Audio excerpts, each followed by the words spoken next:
आज हम 2013 की The Wolf of Wall Street नाम की मूवी को एक्सप्लेन करेंगे। यह कहानी जॉर्डन बेलफोर्ड की ज़िंदगी की सच्ची घटना पर आधारित है, जिन्होंने अपनी ज़िंदगी में शेयर मार्केट से अरबों रुपए कमाए, जिसके लिए उन्होंने ऐसा रास्ता अपनाया जिससे उन्हें कामयाबी तो मिल गई, पर उनकी ज़िंदगी में उनका सब कुछ छीन लिया गया। अगर आप शेयर मार्केट से जुड़े हुए हैं या फ्यूचर में जुड़ना चाहते हैं तो यह वीडियो आपको ज़रूर देखनी चाहिए। और दोस्तों, वीडियो पर कमेंट करना और वीडियो को शेयर करना मत भूलिएगा।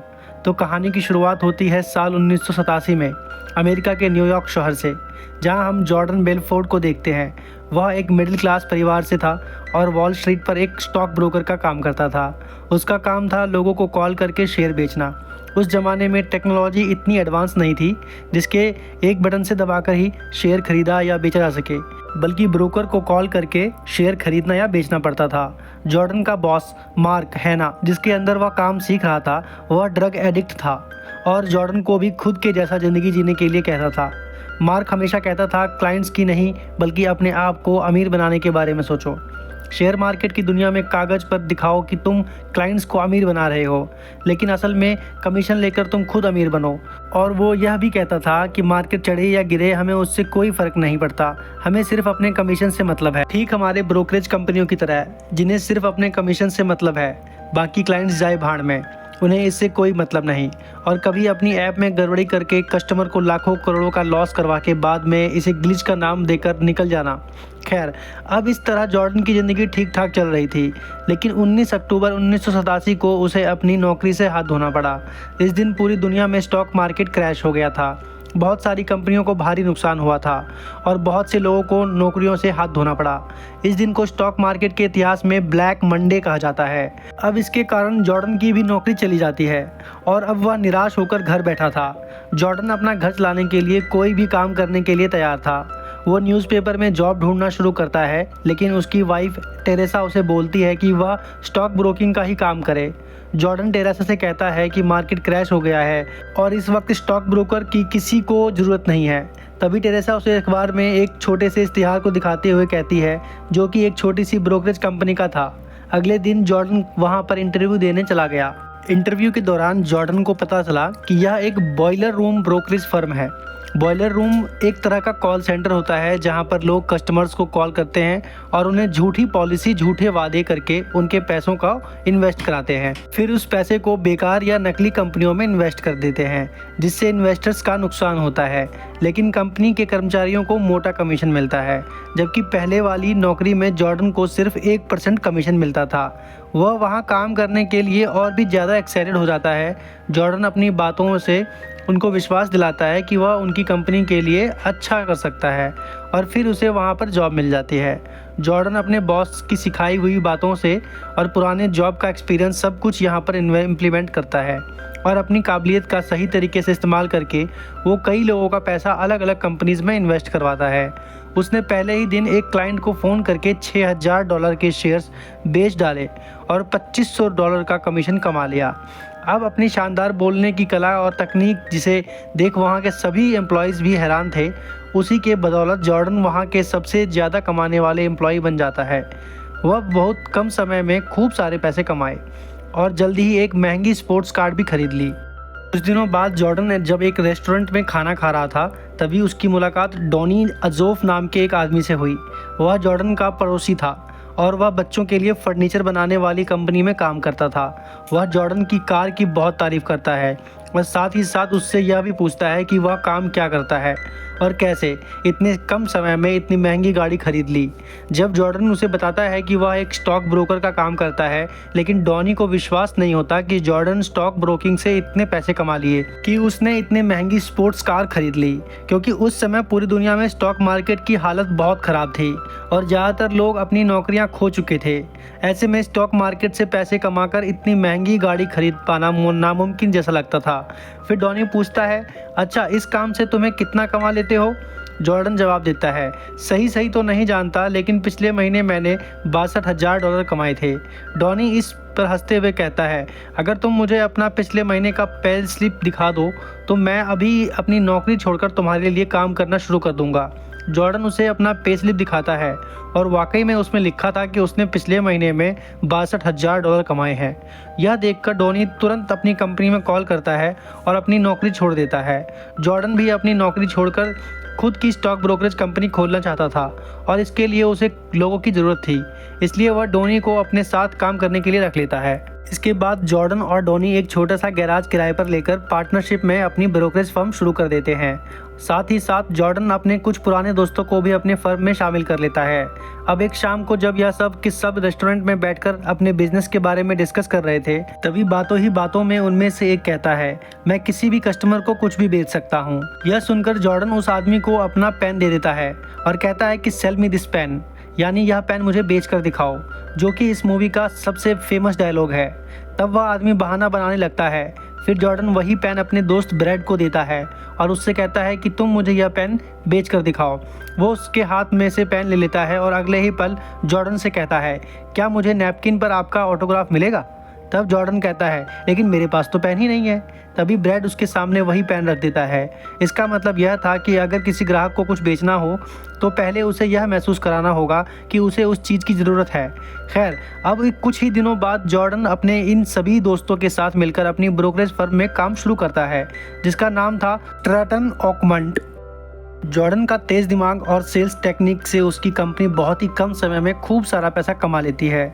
दरअसल इनके पैसे कमाने का मेन टेक्निक यह था कि यह एक तरफ तो अपने क्लाइंट्स को बहुत बड़ी बड़ी कंपनीज़ के शेयर्स खरीदवाते हैं ताकि वह उनके ऊपर आंख बंद करके भरोसा करना शुरू कर दें। फिर उन्हीं क्लाइंट्स को यह एक छोटी कंपनीज़ के शेयर्स भी खरीदवाते हैं, जो सारे के सारे शेयर्स इनके पास होते हैं। यह अपने क्लाइंट्स को बताते हैं कि इन शेयर्स को खरीदने से फ्यूचर में उन्हें मल्टी बैगर रिटर्न्स मिल सकता है, और जो शेयर्स $10 का होता है वह उसी शेयर्स को अपने क्लाइंट को लगभग दुगनी कीमत पर बेचते हैं। इससे इन्हें तो बहुत ज़्यादा फ़ायदा होता है, पर इनके क्लाइंट्स को पूरी तरह से नुकसान झेलना पड़ता है। और इस तरह के काम को शेयर मार्केट की भाषा में कहा जाता है पंप एंड डंप, यानी कि किसी को झूठ बोलकर मिसगाइड करके कम दामों के शेयर्स को ज़्यादा पैसे में खरीदवा देना और पूरा प्रॉफिट खुद ले लेना, जो कि इल्लीगल है। और ऐसे ही उन्होंने बहुत ही कम समय में ढेर सारा पैसा कमाना शुरू कर दिया। लेकिन जहाँ एक तरफ ये सब लोग पैसा कमा रहे थे, वहीं दूसरी तरफ उनके क्लाइंट्स की कैपिटल पूरी तरह डूब रही थी। इसी तरह जॉर्डन की कंपनी में इतना पैसा कमाना शुरू कर दिया कि जो ऑफिस एक छोटे से गैराज से शुरू हुआ था, वह कुछ ही समय में एक बहुत बड़ी कंपनी में तब्दील हो गया, जहां अब एक साथ कई लोग काम करने लगे थे। अब जॉर्डन की कंपनी इतने कम समय में इतनी ज़्यादा कमाई करने लगी थी कि धीरे धीरे सबकी नज़र उस पर टिकने लगी। इसी कारण फोर्ब्स नाम की एक बहुत ही फेमस बिजनेस मैगजीन में जॉर्डन का एक आर्टिकल पब्लिश किया गया। हालांकि इस आर्टिकल में उसके बारे में कई नेगेटिव बातें भी लिखी गई थी, फिर भी इतनी बड़ी मैगजीन में आर्टिकल छपने के बाद वह रातों रात मशहूर हो गया। इसके बाद हर दिन उसकी कंपनी में नौकरी के लिए हज़ारों लोग इंटरव्यू देने आने लगे, जिसके चलते सिर्फ एक महीने में ही उसकी कंपनी में कर्मचारियों की संख्या दुगनी हो गई थी। लेकिन इस ज़बरदस्त सफलता के साथ साथ जॉर्डन को ड्रग्स और लड़कीबाजी का लत लग गया था। अब वे लोग इतना पैसा कमाने लगे थे कि अक्सर वह अपनी कंपनी के सभी कर्मचारियों के साथ शानदार पार्टियां करता था, जहां हर तरह की नशा, मौज मस्ती और ऐशो आराम की चीज़ें मौजूद होती थी। ऐसी ही एक पार्टी में जॉर्डन की मुलाकात नाओमी नाम की एक लड़की से होती है। पहले ही नज़र में उसे नाओमी से बहुत पसंद आ जाती है। इसके बाद वे दोनों एक दूसरे से मिलने जुलने लगे और धीरे धीरे इनकी दोस्ती प्यार में बदल जाती है। यह फिजिकली भी एक दूसरे के बहुत क्लोज आ जाते हैं और जॉर्डन की पत्नी को इनके रिश्ते के बारे में पता चल जाता है, जिस वजह से जॉर्डन और उसकी पत्नी का डाइवोर्स हो जाता है। अब हर दिन जॉर्डन की कमाई और बढ़ती जा रही थी, जिसमें ज़्यादातर टैक्स से बचाए गए काले धन से होती थी। इसके अलावा जिस तरह से वह अपने क्लाइंट से झूठ बोलकर पैसे ऐंठ रहा था, वह भी पूरी तरह से गैर कानूनी था। कुछ ही दिनों बाद जॉर्डन ने नाओमी से शादी कर ली। अपनी शादी में उसने भारी रकम खर्च की और साथ ही नाओमी को एक बेहद महंगी यॉट भी गिफ्ट की। वे दोनों रहने के लिए दुनिया के सबसे महंगे इलाके में बहुत ही आलीशान और बड़ी हवेली खरीदते हैं, जहां उनके लिए हर तरह की सुविधा मौजूद थी। शादी के बाद उनकी ज़िंदगी कुछ समय तक बहुत ही अच्छी बीती। जल्द ही उनकी एक बेटी भी होती है, लेकिन शादी के 18 महीने बाद जॉर्डन की लग्जरी और नशे में डूबी लाइफस्टाइल की वजह से नाओमी के साथ उसका झगड़ा होने लगा। इस सब के बीच जॉर्डन एक नया शेयर रजिस्टर करता है और अपनी उसी कंपनी की मदद से सिर्फ 3 घंटे में $2 मिलियन की कमाई कर देता है। इसी के साथ उसकी कंपनी FBI की नज़र में आ जाती है। अब FBI हर तरह से उसकी कंपनी की जांच पड़ताल शुरू कर देती है। फिर एक दिन FBI के 2 ऑफिसर जॉर्डन की उसी कंपनी को लेकर उससे बात करने आते हैं। शुरुआत में जॉर्डन उनसे अच्छे से बात करता है, लेकिन बाद में उन्हें पैसे का लालच देकर घूस देने की कोशिश करता है। यह देखकर वह दोनों ऑफिसर गुस्से में वहां से चले जाते हैं और अब उन्हें पूरी तरह यकीन हो जाता है कि जॉर्डन किसी न किसी तरह गैर कानूनी तरीके से पैसे कमा रहा है। अब वह लोग उस पर और उसकी कंपनी पर कड़ी नज़र रखना शुरू कर देते हैं और उसके खिलाफ सबूत इकट्ठा करने लगे। दूसरी तरफ अब उसकी ब्लैक मनी को बचाने के लिए जॉर्डन एक स्विस बैंक में खाता खोलने का फैसला करता है, जो वह नाओमी के आंटी के नाम पर खोलता है, जो एक ब्रिटिश सिटीजन थी। क्योंकि यह अकाउंट स्विट्जरलैंड में और एक ब्रिटिश नागरिक के नाम पर था, इसलिए अमेरिकी सरकार चाहकर भी इस खाते की जांच नहीं कर सकती थी। अब जॉर्डन ने अपना सारा काला धन नाओमी की आंटी के नाम के स्विस अकाउंट में ट्रांसफ़र कर दिया और इस तरह बहुत मुश्किल से अपना सारा काला धन FBI की पकड़ से बाहर ले गया। अब उसके कुछ ही दिनों बाद डोनी और ब्रैड एक रेस्टोरेंट के सामने सड़क किनारे पैसे से भरे एक ब्रीफ केस को लेकर आपस में कुछ लेन देन कर रहे थे, लेकिन अचानक उनके बीच झगड़ा शुरू हो जाता है, जिसे देखकर पुलिस उनकी ओर बढ़ने लगती है। यह देखकर डोनी किसी तरह वहां से भाग निकलता है, लेकिन ब्रैड पैसों से भरी उस ब्रीफ केस के साथ पुलिस के हाथों पकड़ा जाता है। अब सड़क पर झगड़ा करने और अपने पास इतनी बड़ी मात्रा में गैर कानूनी पैसा रखने के कारण ब्रैड को अरेस्ट कर लिया जाता है। इस घटना से डोनी बुरी तरह डर गया था और अब वह इस बात को जॉर्डन से छुपाने की कोशिश कर रहा था। जॉर्डन का ध्यान इस घटना से हटाने के लिए डोनी उसे कुछ भारी मात्रा की ड्रग्स दे देता है और फिर दोनों जॉर्डन के घर में बैठकर मिलकर नशा करने लगते हैं। उसी समय जॉर्डन का प्राइवेट इन्वेस्टिगेटर उसे फ़ोन करता है और कहता है कि मुझे तुमसे कुछ ज़रूरी बात करनी है, लेकिन ध्यान रखना FBI ने तुम्हारे घर के सारे फ़ोन टैप कर लिए हैं और वे तुम पर नज़र रख रहे हैं, इसलिए घर के बाहर निकलकर किसी पब्लिक टेलीफोन बूथ से मुझे कॉल करो। जॉर्डन उसकी बात मानता है और घर से निकलकर एक बूथ से कॉल करता है। इन्वेस्टिगेटर उसे बताता है, आज सुबह शॉपिंग मॉल के सामने से तुम्हारे दोस्त ब्रैड को गिरफ्तार किया गया है। फिर वह गुस्से में कहता है, जो FBI ऑफिसर तुमसे मिलने आए थे, तुमने उसे रिश्वत देने की कोशिश क्यों की? लेकिन जॉर्डन कुछ बोल नहीं पाता। उसकी बातों में लड़खड़ाहट थी, क्योंकि उसने थोड़ी देर पहले ही बहुत भारी मात्रा में ड्रग्स ले ली थी और अब उसकी हालत बहुत ख़राब हो रही थी। वह ठीक से खड़ा भी नहीं हो पा रहा था और किसी तरह रेंगते हुए अपनी कार तक पहुंचता है। इसी बीच उसकी पत्नी नाओमी का फ़ोन आता है। वह जॉर्डन को जल्दी से घर आने को कहती है, क्योंकि डोनी उनके घर के अंदर नशे में बेकाबू हो गया था और अब वह स्विस बैंक के एक व्यक्ति को फ़ोन करके कुछ उल्टी सीधी बातें करने की कोशिश कर रहा था। यह सुनकर जॉर्डन फ़ोन में नाओमी और डोनी दोनों को रोकने की कोशिश करता है, क्योंकि उसे पता था कि FBI उनके घर के फ़ोन को टॉप कर रही है, लेकिन ज़्यादा नशा करने की वजह से वह ठीक से बोल भी नहीं पा रहा था। इसके बाद वह किसी तरह धीरे धीरे गाड़ी चलाकर घर वापस आता है। घर पहुंचने के बाद वह डॉनी पर बहुत गुस्सा करता है और उससे इस बात पर बात करने की कोशिश करता है, लेकिन नशा इतना ज़्यादा था कि दोनों ही आपस में ठीक से बात नहीं कर पाते और धीरे धीरे दोनों सो जाते हैं। सुबह जब जॉर्डन की नींद खुलती है तो वह देखता है उसके सामने 2 पुलिस ऑफिसर खड़े हैं। वे उसे बाहर लाकर पूछते हैं, क्या कल रात आप खुद अपनी गाड़ी चला रहे थे? तभी जॉर्डन देखता है कि कल रात वह जिस गाड़ी को चलाकर घर आया था वह पूरी तरह से टूटी फूटी हालत में बाहर खड़ी है। उसे कुछ समझ नहीं आता कि कल रात नशे में उसने कई जगहों पर एक्सीडेंट किया होगा, लेकिन इतनी नशे में होने के कारण उसे कुछ भी याद नहीं। अब पुलिस उसे गिरफ्तार कर लेती है, लेकिन वे ये साबित नहीं कर पाते कि गाड़ी जॉर्डन ही चला रहा था, इसलिए मजबूरी में उन्हें उसे छोड़ना पड़ता है। कुछ दिनों बाद ब्रैड को भी जेल से रिहा कर दिया जाता है।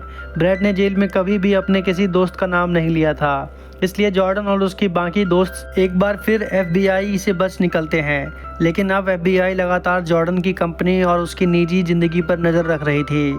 फिर एक दिन जॉर्डन का वकील उसे कहता है, FBI जिस तरह से तुम्हारे पीछे पड़ी है, तुम बहुत जल्दी पकड़ लिए जाओगे। इससे बेहतर है कि तुम खुद ही पहले सरेंडर कर दो। मैं कुछ पैसे देकर तुम्हारी सज़ा कम करवा दूंगा और तुम्हें 12 महीने के अंदर ही छुड़ा भी लूँगा। यह सुनकर पास में बैठे जॉर्डन के पिता कहते हैं, तुमने अब तक इतना पैसा कमा लिया है कि अब तुम अपने बाकी की ज़िंदगी आराम से बिता सकते हो, इसलिए अब तुम कंपनी से इस्तीफ़ा दे दो और पुलिस को सरेंडर कर दो।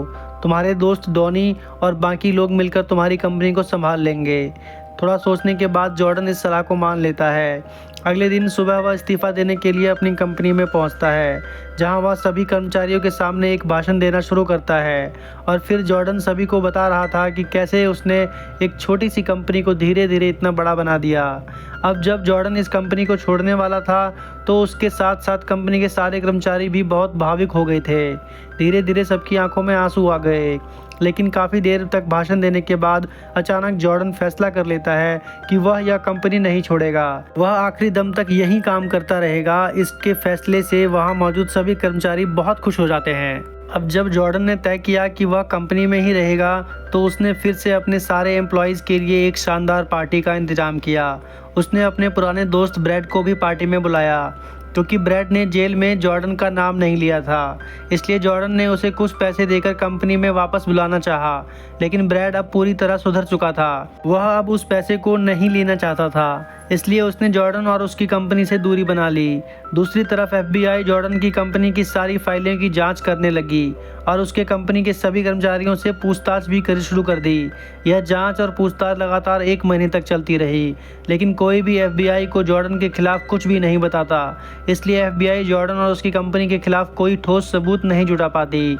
अब जॉर्डन सोचने लगा कि पुलिस चाहकर भी उसे पकड़ नहीं पाएगी। फिर एक दिन उसे खबर मिलती है कि नओमी की आंटी, जिसके नाम पर उसने स्विस बैंक में अकाउंट खोला था, अब इस दुनिया में नहीं रही।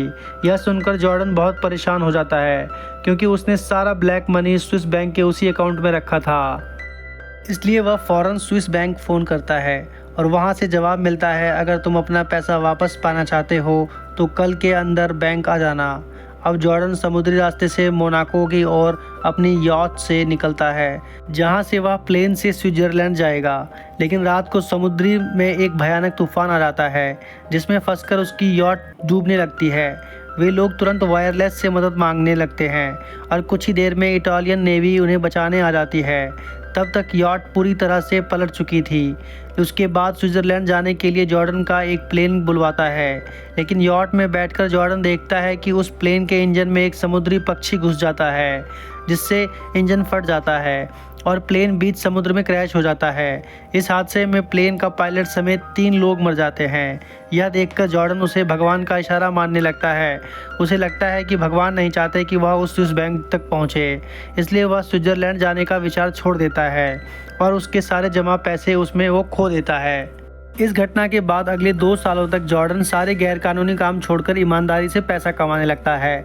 फिर एक दिन FBI उसे गिरफ्तार कर लेती है, क्योंकि स्विस बैंक का वह कर्मचारी जिसने जॉर्डन के लिए अकाउंट खोला था, कुछ गैरकानूनी मामलों में गिरफ्तार हो गया था। और गिरफ्तार होने के बाद उसने पुलिस को जॉर्डन और उसकी कंपनी की सारी सच्चाई बता दी। इसलिए अदालत में जॉर्डन पर सारे आरोप साबित हो जाते हैं। अब जमानत पर बाहर आने के लिए उसे $1 मिलियन देना पड़ेगा, लेकिन उसके पास अब इतना पैसा नहीं था, क्योंकि उसका सारा पैसा स्विस बैंक में फंसा हुआ था। इसलिए अब पैसा जुटाने के लिए जॉर्डन अपना घर, गाड़ी, सब कुछ बेचने का फैसला कर लिया। यह सब जानने के बाद उसका दोस्त डॉनी उससे कहता है, तुम्हें कुछ भी बेचने की ज़रूरत नहीं है, तुम्हारी जमानत के लिए $1 मिलियन मैं दूंगा।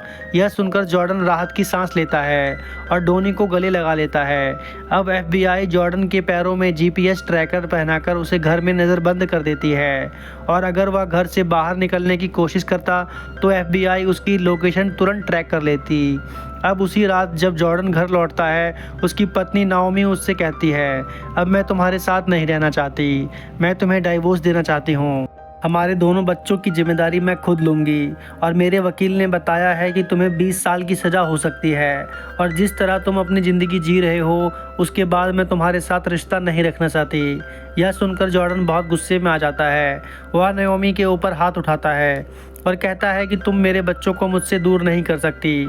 फिर ढेर सारी ड्रग्स लेकर नशा करने लगता है, और उसके बाद वह अपनी बेटी को लेकर गाड़ी में बैठकर भागने की कोशिश करता है, लेकिन ज़्यादा ड्रग्स लेने की वजह से वह अपना होश खो बैठता है और गाड़ी पीछे की दीवार से टकरा जाती है। इस हादसे में उसका सिर फट जाता है और खून बहने लगता है। इस मौके का फ़ायदा उठाकर नाओमी अपनी बेटी को लेकर वहाँ से चली जाती है और जॉर्डन अपनी फैमिली को हमेशा के लिए खो देता है।